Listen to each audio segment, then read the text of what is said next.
Oui, bonsoir les amis.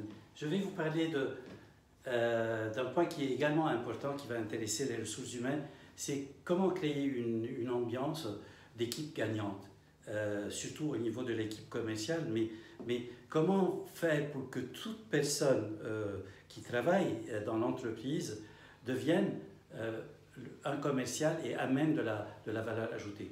Donc je vais donner l'exemple chez Self, quand on appelait la hotline ligne 1000 ou ligne 100, eh bien les personnes étaient les premiers à écouter les clients et à leur conseiller des options qui n'avaient pas et qui pouvaient rendre leur travail plus facile.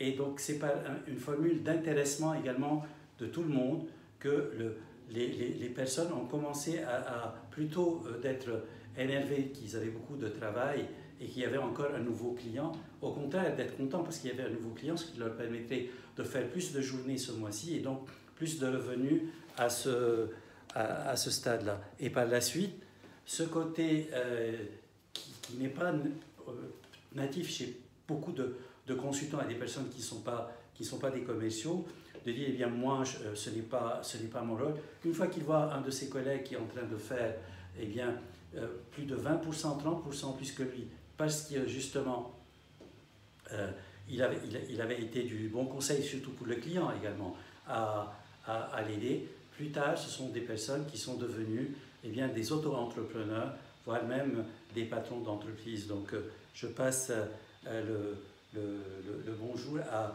Pascal, qui est devenu de développeur, patron du développement, et également aujourd'hui qui a son entreprise de développement, à Adèle, à Abdel, qui tous les deux sur la ligne 100 sont devenus des auto-entrepreneurs, puis ils ont pris d'autres choix. Mais également, je parle de Gladys, qui était au niveau du marketing, qui a fait sa propre entreprise par la suite au niveau du marketing. Je parle de Solange, qui était secrétaire pour tout ce qui concerne la hotline et qui est devenu patron de business unit avant de faire sa propre société. Je parle de Françoise, donc tout le monde était dans cette ambiance de challenge et de dire, eh bien, nous sommes les meilleurs et nous voulons également, en tant qu'équipe, faire toute la différence. Et ça se voyait tout de suite au niveau des salons. Je parlais au niveau de comment favoriser des contacts avec le fournisseur.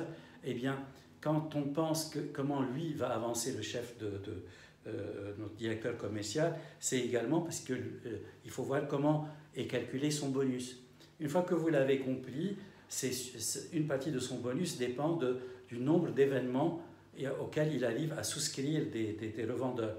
Et donc, le fait d'être présent au niveau des salons, non seulement nous amener des contacts, mais également nous payer d'avoir un cofinancement, parce que même quand on avait dépensé tout le budget que l'on avait, eh bien, on avait une partie qui était importante, cofinancée plus que d'autres revendeurs par les éditeurs.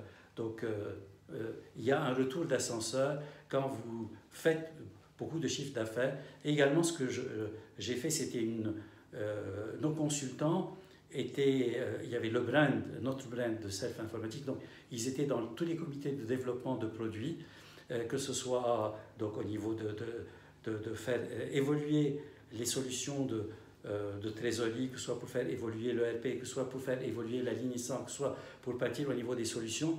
Et ça a été, dès le début, la partie de chercher des solutions partenaires, alors que Sage, à ce moment-là, était plutôt des solutions modulaires de comptabilité. C'est là où j'ai trouvé que la partie des solutions qui avaient intégré la comptabilité Sage comme vente partenaire KDP était la bonne solution, d'autres comme la solution Budget 100 pour faire toute la partie simulation de budget, d'autres comme Alcior au niveau de la gestion de production. Eh bien, quelque part, ça s'est traduit par beaucoup de ventes et par la suite, ce sont devenus des sociétés qui ont été acquises par Sage, parce que justement, ils ont vu, pas seulement à travers moi, mais à travers également leurs propres études, qu'en offrant, et ça c'est un autre point qui est le Think Alliance, qu'en offrant au client final une solution, plutôt que d'être sur un seul produit, en rendant le travail plus simple et plus automatisé, eh bien, on signait 10 fois plus de chiffres et également les clients étaient plus satisfaits.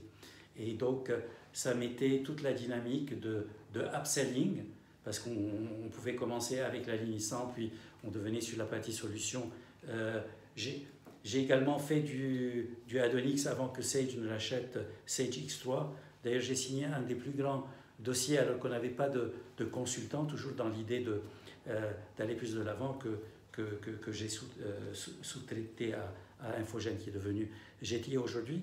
Donc, la démarche est toujours de raisonner également par industrie, de bien comprendre la problématique du client, de bien investir en amont sur cette partie-là. Donc, pour revenir à l'ambiance des commerciaux, eh bien, c'est le paradis. Parce que quand un commercial voit que toute l'équipe, au niveau de l'avant-vente, elles sont là, et qu'on s'investit surtout également au niveau de préparer de très beaux dossiers, de très belles offres, avec point par point des réponses à des cahiers des charges. Et sur des points où on ne pouvait pas répondre, eh bien, il y avait tout un travail que je faisais avec les consultants, d'aller voir, ok, pourquoi vous avez mis cette fonctionnalité, quelle importance a cette fonctionnalité pour vous, et si c'était une fonctionnalité qui était à 100% importante, on trouvait une solution à travers soit des développements, soit en repensant, et ça c'était ce qu'on faisait surtout, le flux du client et une autre façon de voir. Et ça, Christian avait beaucoup d'expérience là-dessus, et donc je parle de deux Christian Jouy qui est devenu également patron de partenaire, d'un grand partenaire SAP, et Christian Scalato qui travaille aujourd'hui au niveau de son compte. Donc c'est cette complémentarité de points. Et un point que j'aimerais également mettre en avant et que j'ai appris à mes commerciaux, c'est qu'à chaque coup de fil que l'on passait, à chaque visite que l'on faisait, il fallait avoir une valeur ajoutée. Il fallait amener une information, pas sur le produit, mais sur une expérience de mieux travailler, donc une partie conseil qui faisait avancer les dossiers.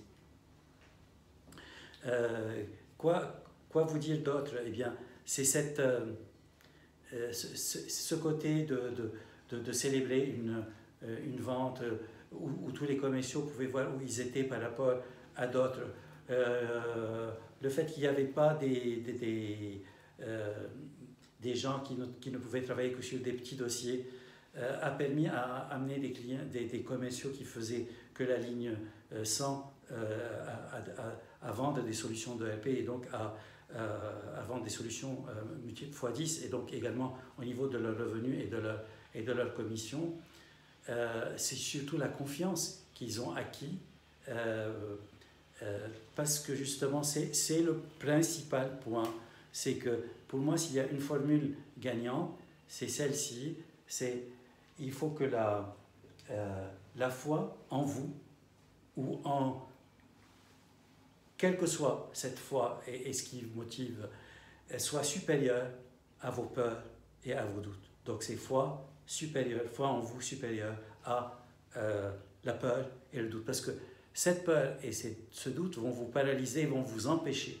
Et là, s'il y a une différence dans ma méthode par rapport à celles qui m'ont permis en fait d'aller beaucoup plus loin que les autres, c'est que quand ils sont en face d'un problème, je citais l'OS2 du GAN, mais je peux citer CIT Alcatel qui sont en France, et moi je suis une société libanaise, comment je vais pouvoir leur vendre? Je vais citer comment une société hollandaise va plutôt acheter un produit autrichien à travers moi-même, alors que c'est leur voisin en Europe.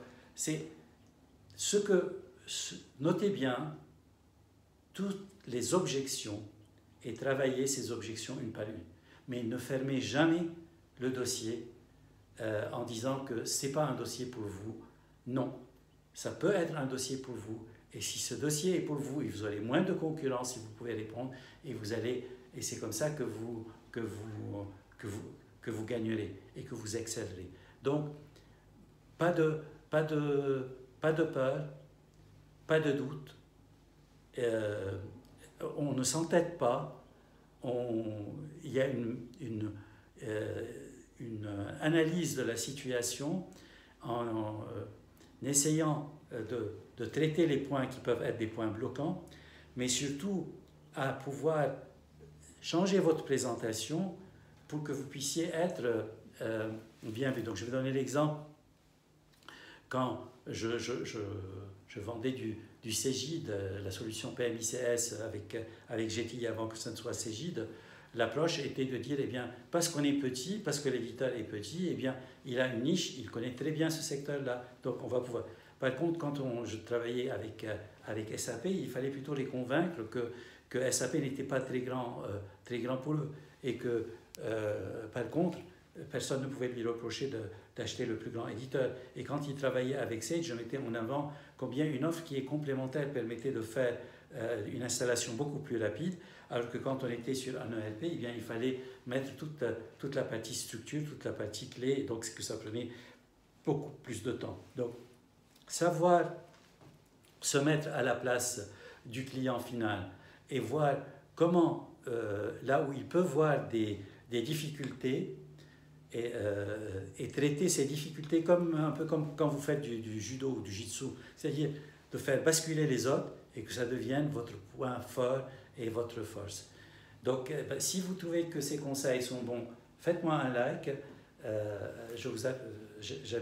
et surtout, partagez vos commentaires, dites-moi ce que vous en pensez et quels sont les points que vous souhaitez que j'aborde dans les masterclass. Et si vous ne l'êtes pas encore, abonnez-vous au CRM